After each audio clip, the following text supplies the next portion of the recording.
الحمد لله وكفى وسلام على عباده الذين اصطفى أما بعد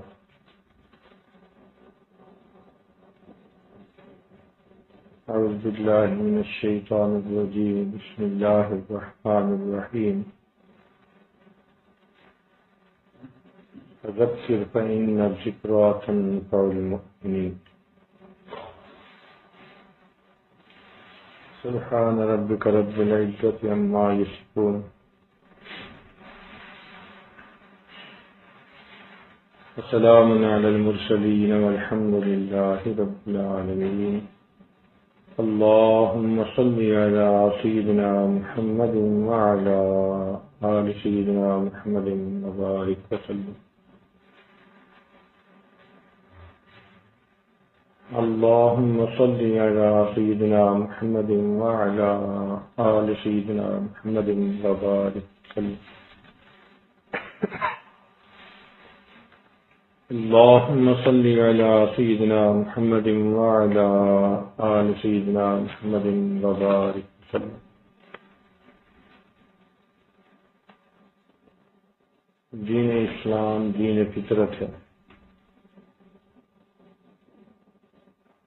اس کے اصول و ضوابط کو سمجھنا بہت آسان ہے.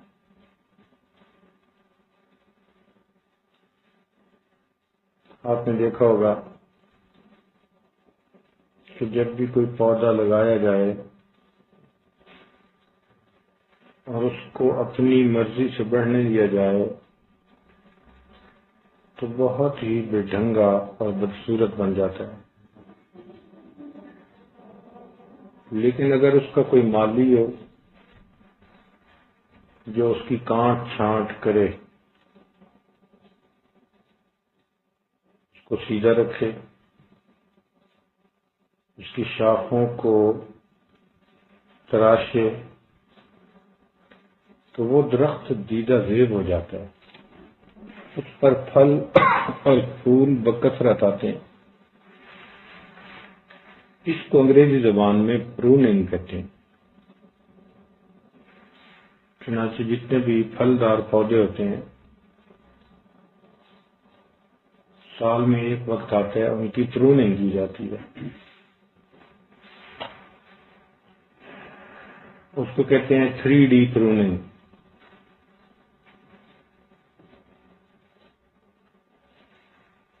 مثلاً گلاب کے پھول کا پودا ہے، اس کی بیماری والی شاخوں کو، فاضل شاخوں کو اگر آپ کاٹ دیں گے تو اس کا بلاسم بہتر ہو جائے گا. یعنی جب اس پر پھول آئیں گے تو اتنے زیادہ اور اتنے بڑے آئیں گے کہ آپ دیکھ کے خوش ہو جائیں. اور جس پودے کو لگا کے چھوڑ دیا جائے، ایک تو شاخیں اس کی بے ڈھنگی بڑھیں گی اور پھول بھی آئیں گے تو کم آئیں گے اور چھوٹے آئیں گے. تو یہ فطرت کا ایک اصول ہے کہ ہر پودے کو کاٹ چھانٹ کی ضرورت ہوتی.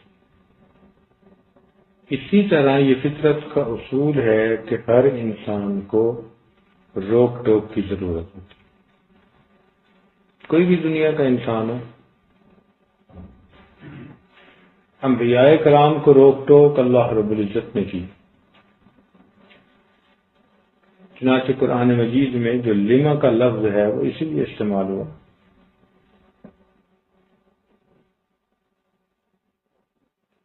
صحابہ کرام کو روک ٹوک نبی علیہ السلام نے کی، اور اس وقت سے یہ سلسلہ امت میں چلا اور چلا آ رہا ہے.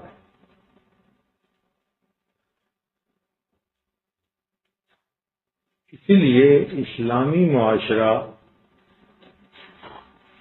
زندہ ہونے کی نشانی یہ ہوتی ہے کہ وہاں پر روک ٹوک ہوتی.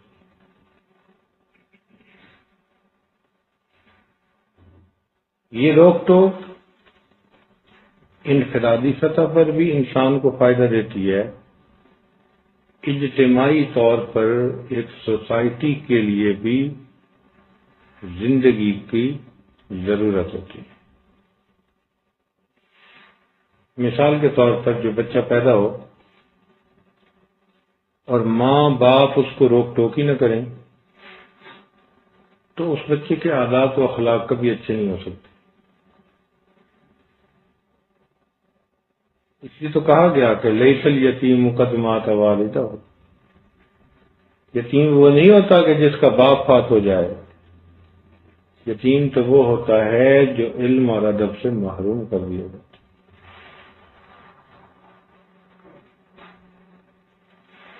ہم اگر دور صحابہ کو دیکھیں تو یہ روک ٹوک کا مزاج آپ کو کثرت کے ساتھ ملے گا۔ یہ بات ٹھیک ہے کہ ان کی روک ٹوک تحقیر کے لیے نہیں ہوتی تھی، دوسرے بندے کو نیچا دکھانے کے لیے، دوسرے بندے کو ذلیل کرنے کے لیے نہیں ہوتی تھی، اصلاح کے لیے ہوتی۔ اصلاح کے لیے جب بھی روک ٹوک ہوگی اس میں خیر خواہی کا جذبہ ہوگا، کسی خیر خواہی کے جذبے میں اللہ کی طرف سے قبولیت ہوتی۔ چنانچہ حضرت عمر رضی اللہ تعالیٰ عنہ ایک مرتبہ ممبر پر تشریف لائے اور فرمایا اسمعوا واطیعوا، سنو اور بات کو مانو۔ تو ایک بدو کھڑا ہو گیا، کہنے لگا لا نسمع ولا نطیع، نہ ہم سنیں گے نہ بات مانیں گے۔ پوچھا وہ کیوں؟ کہنے لگا امیر المومنین، یہ جو غنیمت کا مال آیا اس میں سے ایک ایک چادر سب کو ملی ہے، سب میں تقسیم ہوئی ہے، آپ کے جسم پر میں 2 چادریں دیکھتا ہوں۔ تو میرے دل میں ایک وہم آیا کہ کہیں یہ اونچ نیچ تو نہیں۔ تو عمر لانو نے اپنے بیٹے عبداللہ ابن عمر لانو جو سامنے بیٹھے تھے مجمع میں، ان کو فرمایا کہ کھڑے ہو کر جواب دو۔ وہ مجمع میں کھڑے ہوئے اور انہوں نے بتایا کہ ایک ایک چادر سب کو ملی تھی، میں نے اپنی چادر اپنے والد کو ہدیہ کر دی، اس لیے میرے والد کے جسم پر آپ 2 چادریں دیتے۔ اس پر بدو نے کہا کہ اب ہم آپ کی بات کو سنیں گے بھی اور اس پر عمل بھی کریں گے۔ اس سے کیا پتہ چلتا ہے کہ یہ روک ٹوک جو تھی یہ اللہ تعالی کی رضا کے لیے تھی اور اس کا مقصود اصلاح ہوتا تھا، اور یہ اس معاشرے کی خوبی کی ایک بنیاد ہوتی تھی۔ چنانچہ ایک صحابی تھے، نبی اسلام نے ان سے بیعت لی تھی کہ تم لوگوں سے خیر خواہی کرو گے۔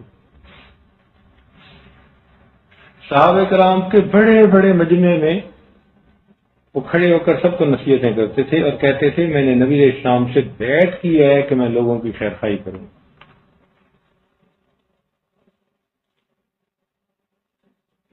اب بتائیں کہ جس شخص کے چہرے پر سیاہی لگ جائے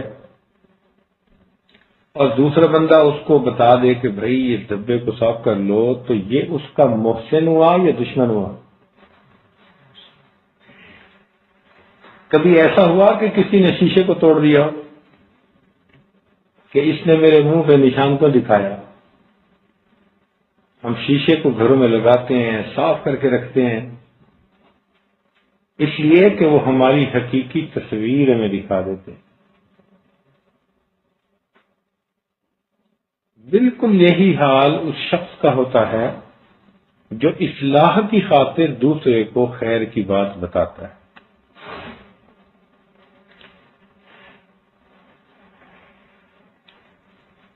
چنانچہ ایک بادشاہ تھے، علماء کے بڑے قدردان تھے، اکثر علماء ان کے پاس آتے تو وہ ان کو عزت سے بٹھاتے، ان کا اکرام کرتے، ان کو تحفے تحائف دے کے واپس بھیجتے۔ ایک عالم ایسے تھے بہت ہی معمولی حیثیت تھی ظاہری طور پر، پھٹے کپڑوں میں آتے، لیکن جب وہ آتے تو بادشاہ ان کو تخت پہ بٹھاتا اور خود سامنے بیٹھتا۔ اس پر باقی حضرات جو تھے وہ اپنے دل میں انقباض محسوس کرتے تھے کہ اللہ میں تو ہم ہیں، اور مفتی اعظم، خطیب اعظم اور پلید اعظم تو ہم ہیں، اور بادشاہ اس کو تخت پہ بٹھاتا ہے۔ چنانچہ کچھ عرصہ تو برداشت کیا، پھر رہا نہ گیا۔ ایک دن انہوں نے پوچھ لیا کہ بادشاہ سلامت، یہ سب طلبے تو ہمارے ساتھ لگے ہوئے ہیں، یہ تو معمولی حیثیت رکھنے والے ہیں، ان کو آپ تخت پہ بٹھاتے ہیں اور خود سامنے دوزانو ہو کر بیٹھتے ہیں، آخر کیا وجہ؟ تو بادشاہ نے کہا کہ دیکھو،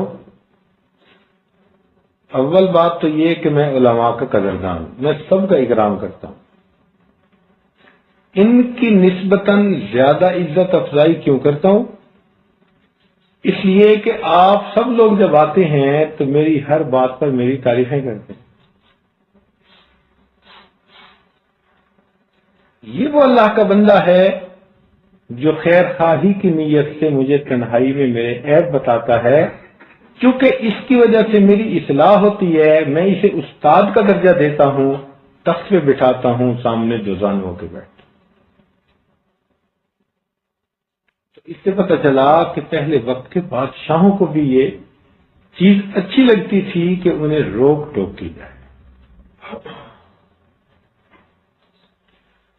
چنانچہ ہارون رشید کا ایک وزیر تھا فضل برمکی، اس نے اسے کہا کہ مجھے اللہ والوں کے پاس لے جاؤ۔ وہ کبھی ادھر لے گیا، کبھی ادھر لے گیا، جدھر لے کے جاتے وہی بادشاہ کی تعریفیں کرتے۔ ہارون رشید ویسے تھا بھی اچھا، حافظ قرآن تھا، نیک تھا، علماء کا قدردان تھا، مگر ہارون رشید کی طبیعت مطمئن نہ ہوتی۔ اس نے ایک دن کہا کہ مجھے فضل کسی ایسے کے پاس لے جاؤ کہ میرا دل مطمئن ہو جائے۔ وہ سفیان ثوری رحمۃ اللہ کے پاس لے آیا۔ سفیان ثوری رحمۃ اللہ علیہ کو اللہ نے بہت استغنا دیا تھا۔ چنانچہ جب بادشاہ آیا تو دروازہ بند تھا، دستک دی گئی تو سفیان ثوری رحمۃ اللہ نے پوچھا کون؟ تو فضل نے کہا کہ بادشاہ سلامت آپ سے ملنے کے لیے آئے۔ انہوں نے دروازہ کھولنے کی بجائے پوچھا کہ ہم فقیروں سے بادشاہ کو کیا کام؟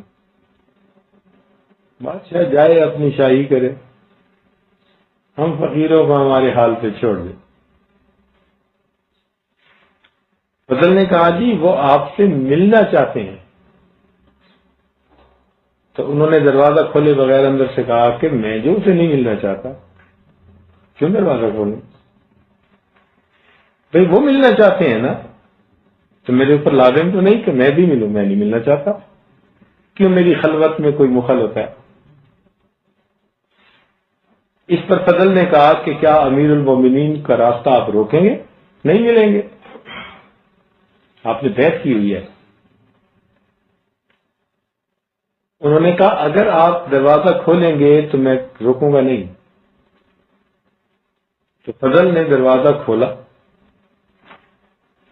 تو اتنے میں سفیان ثوری رحمۃ اللہ علیہ نے جو چراغ جل رہا تھا نا، پھونک مار کے اس کو بجھا دیا۔ تو فضل بڑا حیران ہوا کہ امیر المومنین کے آنے پہ چراغ جلاتے ہیں، چراغ بجھاتے تو نہیں ہے۔ تو آگے سے سفیان صاحب نے جواب دیا کہ ظلم کی زندگی گزارنے والے شخص کا میں چہرہ بھی نہیں دیکھنا چاہتا، ظلم کی زندگی گزارنے والے شخص کا میں چہرہ بھی نہیں دیکھتا۔ ہارون رشید آگے بڑھا اور اس نے چاہا کہ وہ سفیان ثوری رحمۃ اللہ علیہ سے مصافحہ کریں. چنانچہ اندھیرا تھا، جب اس نے ان کا ہاتھ پکڑا مصافحہ کے لیے تو سفیان ثوری رحمۃ اللہ فرمانے لگے کہ امیر المومنین کے ہاتھ کتنے نرم ہیں اگر قیامت کے دن عذاب سے بچ جائیں. امیر المومنین کے ہاتھ کتنے نرم ہیں اگر قیامت کے دن کی باز برس سے بچ جائے. تو ہارون رشید نے کہا کہ ہمیں کچھ نصیحت کرے. تو سفیان ثوری رحمۃ اللہ علیہ نے پھر نصیحت ٹکا کے کی کہ ہارون رشید، تم سے پہلے بہت لوگ آئے جن کو تخت اور تاج ملا، مگر سب چھوڑ چھاڑ کے دنیا سے چلے گئے. ایک وقت آئے گا کہ تم بھی چلے جاؤ گے. اس دنیا کی زندگی پہ ناز نہ کرنا. قیامت کے دن اللہ تعالیٰ کے حضور جواب دہ ہونے کو یاد رکھنا. ایسی نصیحتیں کی کہ بادشاہ کا رو رو کے برا حال ہوا.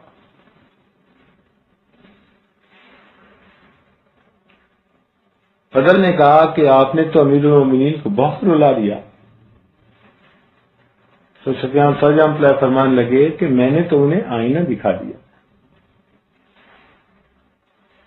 تو دیکھیے، ایک وقت تھا کہ وقت کے بادشاہ بھی اپنی اصلاح کے لیے فکر مند ہوتے تھے، اور اللہ کے ایسے بندے موجود تھے جو خیر خواہی کے جذبہ سے ان کو بھی آئینہ دکھاتے تھے.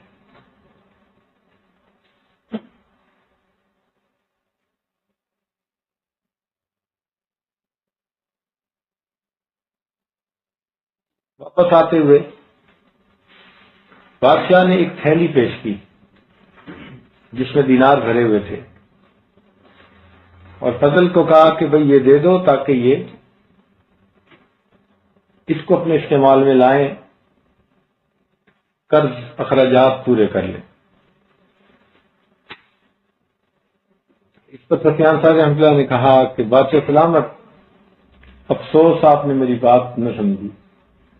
میں آپ کو دنیا سے پیچھے ہٹا رہا ہوں اور آپ دنیا میری گود میں ڈال رہے ہیں.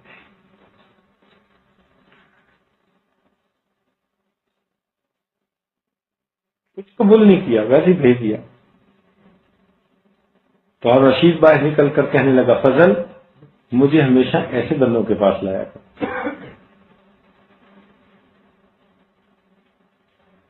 اور انگریز عالمگیر رحمۃ اللہ علیہ سلسال نقشبندیہ کے بزرگ تھے. حضرت خواجہ معصوم رحمۃ اللہ علیہ اور پھر حضرت خواجہ سیف الدین رحمۃ اللہ علیہ کی صحبت پائی. وقت کے بادشاہ تھے مگر حقیقت میں فقیرانہ زندگی تھی. خزانے کا مال و منال ان کی من مرضی پہ تھا، مگر وہ کچھ نہیں لیتے تھے. قرآن مجید کی کتابت کرتے تھے اور جمعہ کے دن اس کو ایک عام آدمی کی طرح مجمع میں بیچا کرتے تھے، کیس بدل کر. اس سے جو پیسہ ملتا تھا اس سے اپنا کھانے کا انتظام کیا کرتے. وقت کا بادشاہ ہو اور اپنی تحریر پر جو اس کو ملے اس کے اوپر وہ گزارا کرتے.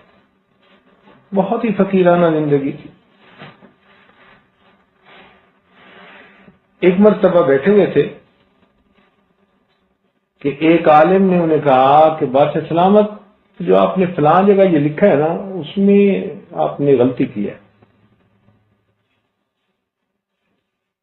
تو بادشاہ نے اس جگہ پر فوراً گول دائرے کا نشان لگا دیا. یہ ایک اچھا طریقہ ہوتا ہے اصلاح کا کہ کسی تحریر میں کوئی غلطی ہو اور اس کو کاٹنے کی بجائے وہاں گول دائرہ لگا دینا چاہیے اس لفظ کے گرد، اور سائڈ پہ پھر وہ لفظ صحیح لکھ دینا چاہیے. یہ ایک اچھا طریقہ ہے. تو بادشاہ نے گول دائرہ لگا دیا.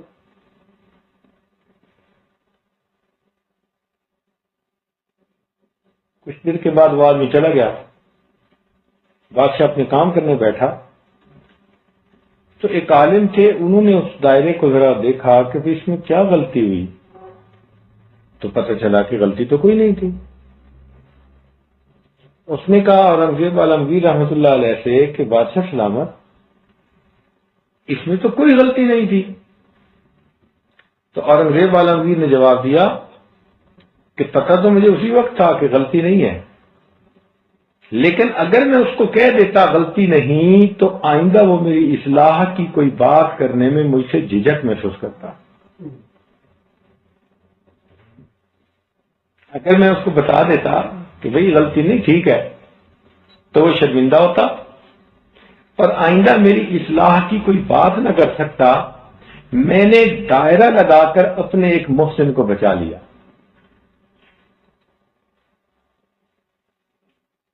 وقت کے بادشاہوں کو اپنی اصلاح کی کتنی فکر ہو،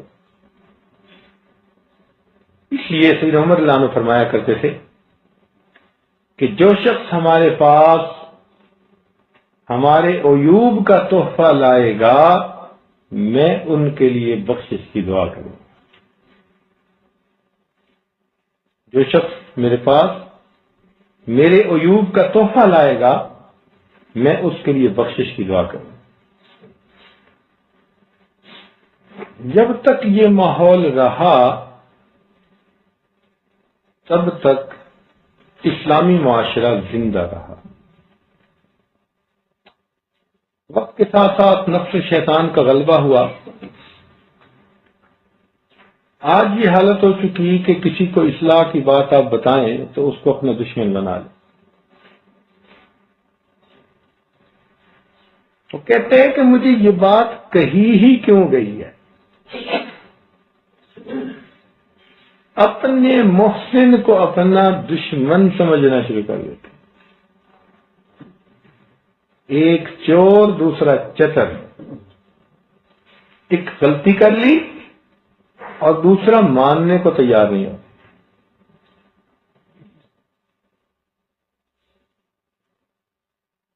حضرت ثانی رحمۃ اللہ علیہ ایک مرتبہ مسجد میں تھے، توجہ طلب بات ہے،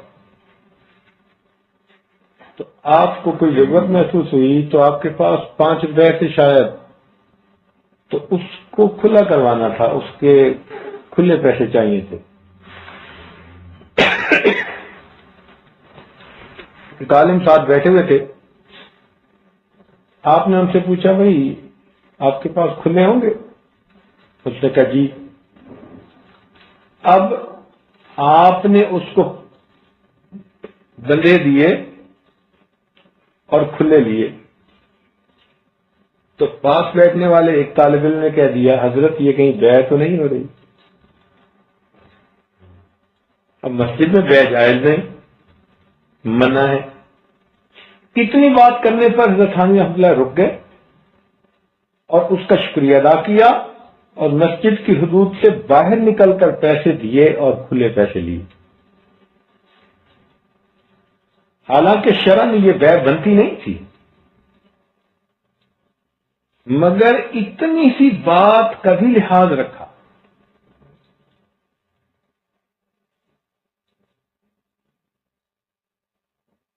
حضرت رشید احمد گنگوئی رحمۃ اللہ علیہ آخری عمر میں ظاہری آنکھوں سے نابینا ہو گئے تھے، تو اس وقت آپ شاگرد کسی کو کہتے کہ کتاب پڑھو میں سنوں،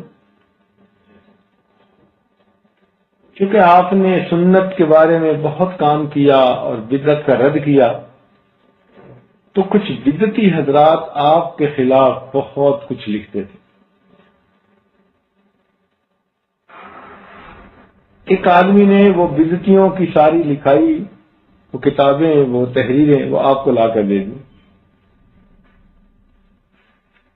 تو آپ نے اس بچے کو بلایا اور کہا کہ بھائی ذرا پڑھو اور میں سنتا ہوں۔ اس نے جو 2-4 لائنیں پڑھی اس نے کہا حضرت یہ کوئی پڑھنے والی باتیں ہیں، یہ بیکار قسم کی باتیں انہوں نے آپ کے بارے میں لکھی ہیں، سری جھوٹ لکھے ہیں، بہتان باندھے ہیں، یہ کیا ہے وہ کیا ہے۔ حضرت نے فرمایا نہیں پڑھو، اب پڑھنے والے کو سمجھنا ہے، اس کا جی چاہے کہ وہ مت پڑھے۔ بالآخر اس نے بار بار پوچھا کہ حضرت آپ کیوں نہ اس کو سن رہے ہیں؟ تو فرمایا کہ میں اس لیے سن رہا ہوں کہ ممکن ہے ان لوگوں نے کسی میری غلطی کی نشاندہی کی ہو جس سے کہ میں رجوع کر سکتا ہوں اور میری اصلاح کا امکان ہو۔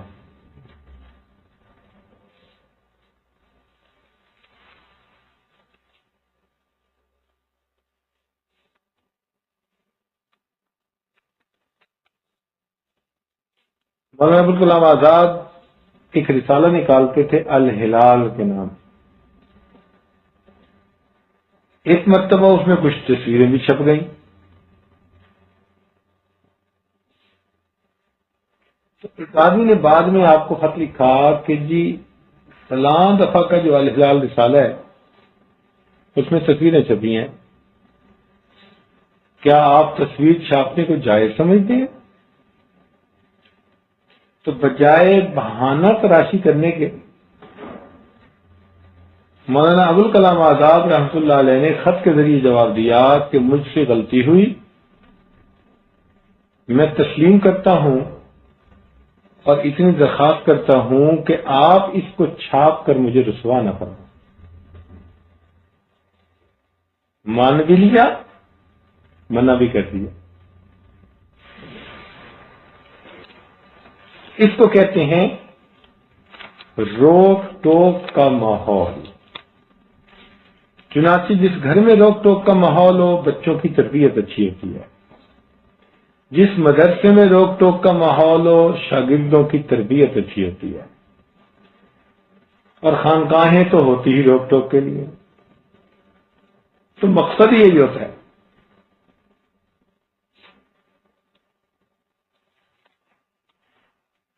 تو ایک بات سمجھ میں آئی کہ روک ٹوک انسان کی اصلاح کے لیے ایک فطری طریقہ ہے۔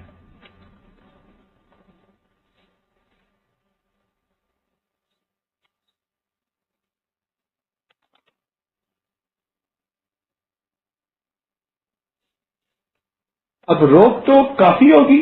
نہیں، اس روک ٹوک کے ساتھ ایک اور چیز ہوتی ہے، اس کو کہتے ہیں ماننے کا مزاج۔ یہ بھی بچوں میں پیدا کرنا پڑتا ہے۔ اب کسی گھر میں روک ٹوک تو بہت ہے، مگر ماننے کا مزاج نہیں، تو اصلاح وہاں نہیں ہوگی، جھگڑے ہوں گے۔ چنانچہ بھائی بھائی سے نہیں بولتا، بہن بہن سے نہیں بولتی، بچے ماں باپ سے نہیں بولتے، افلاطون بنے ہوتے ہیں۔ کیا وجہ ہوتی ہے؟ کہ روک ٹوک تو ہے، ماننے کا جذبہ نہیں ہے۔ یہ ماننے کا جذبہ ایک اللہ تعالی کا عطیہ ہے۔ یہ ماننے کا جذبہ اللہ تعالی کے انعامات میں سے ایک انعام ہے۔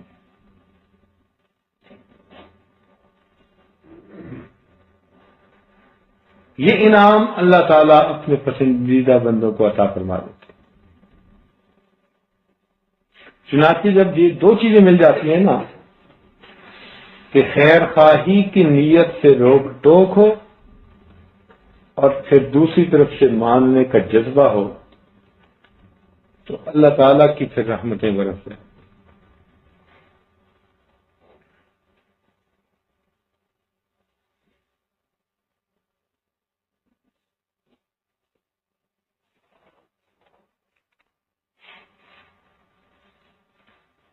لہذا غلطی کو مان لینا عظمت ہوتی ہے، اور غلطی کو نہ تسلیم کرنا اس غلطی سے بڑی غلطی ہوا کرتی ہے۔ غلطی کو مان لینا عظمت ہوتی ہے، اور غلطی کو نہ ماننا اس کی ہوئی غلطی سے بھی بڑی غلطی ہوتی ہے۔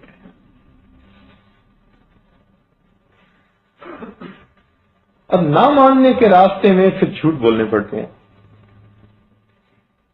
ایک غلطی کی، اب اس کا انکار کیا، ایک جھوٹ بولا، پھر اس جھوٹ کو چھپانے کے لیے دوسرا جھوٹ بولا، پھر تیسرا جھوٹ، وہ جھوٹوں کا ایک دفتر ہی کھل جاتا ہے بندے کے لیے. تو دو چیزیں اللہ تعالیٰ کی بڑی نعمتیں ہیں. آپ میری بات سمجھ رہے ہیں؟ یہ مراقبہ کر رہے ہیں؟ بولیں ذرا کیا بتایا آپ تک؟ دو چیزیں اللہ تعالیٰ کی نعمتیں ہیں، کون کون سی؟ اونچا بولیں ذرا، اونچا.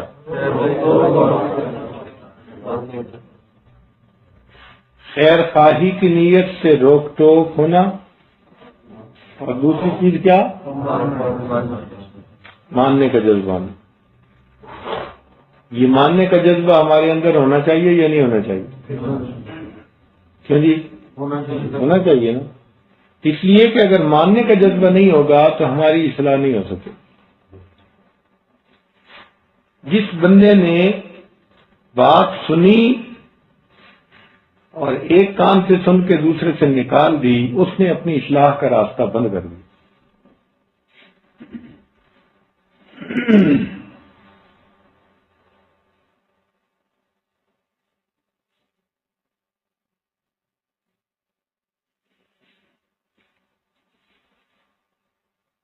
کیسے پتہ چلے کہ انسان کے نفس کی اصلاح ہو گئی ہے؟ ایک سوال دل میں پیدا ہوتا ہے نا، یہ کیسے معلوم ہو کہ انسان کے نفس کی اصلاح ہو چکی؟ اللہ ہمارے پیروں کو جزا دے، کیسے ایک ایک چیز انہوں نے کھول کھول کے بتا دی. تو ہمارے مشائخ نے لکھا کہ جس شخص کو روک ٹوک کی بات سن کر تاؤ آئے، یہ نفس کے زندہ ہونے کی علامت ہے. جس شخص کو روک ٹوک کی بات سن کر کیا آئے؟ تاؤ آئے، غصہ چڑھے. میں اسے سمجھوں ہوں دشمن جو مجھے سمجھائے ہے. تو روک ٹوک کی بات سن کر تاؤ چڑھنا، غصہ آنا، یہ نفس کے موٹا ہونے کی دلیل ہوتی ہے، پلے ہوئے ہونے کی دلیل ہوتی ہے. جن کا نفس مٹا ہوتا ہے، بھرا ہوتا ہے، وہ روک ٹوک کی بات کو اپنے اوپر اللہ تعالی کا احسان سمجھ کر اپنی اصلاح کے درپے ہو جاتے ہیں، بلکہ روک ٹوک کرنے والے کا پہلے سے زیادہ احترام کرتے ہیں. روک ٹوک کرنے والے کو اپنا محسن سمجھتے ہیں.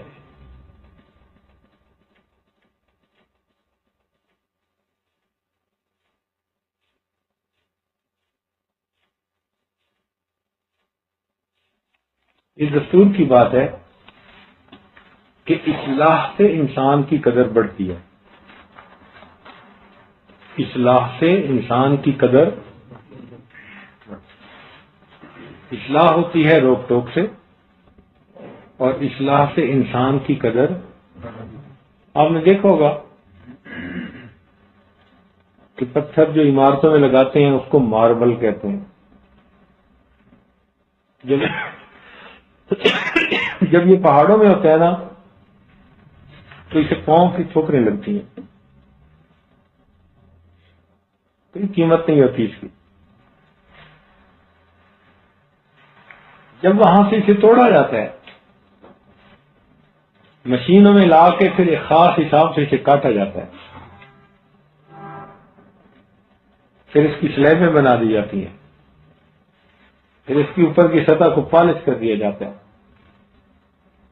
تو وہ پتھر جس کو ٹھوکریں لگ رہی تھیں، اب خریدنے کے لیے جائیں تو 65 روپے فٹ کے حساب سے وہ آپ کو ملتا.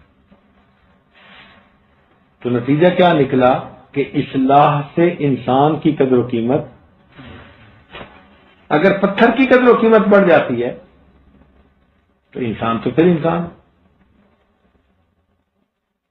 اس لیے اگر اصلاح کے بارے میں کوئی بات اس عاجز نے ایسی کر دی کہ کسی کو محسوس ہو گئی تو وہ کوئی بری بات نہیں ہے. اللہ کرے کہ سب کو محسوس ہو. عام تو یہی ہوتا ہے نا جی کہ کہنے والا کہتے جی میری بات محسوس نہ کرنا، اور میں عرض کر رہا ہوں کہ اللہ کے لیے میری بات محسوس کر لینا. سمجھ گئے؟ ہم سب اصلاح کے طلبگار ہیں، اللہ تعالی ہماری اصلاح فرمائے، اور مرنے سے پہلے اللہ تعالی ہمیں تمام عیوب سے پاک فرما دے اور ہمیں اپنے اکابر کے نقش قدم پر زندگی گزارنے کی توفیق عطا فرمائے۔ وآخر دعوانا الحمدللہ رب العالمین۔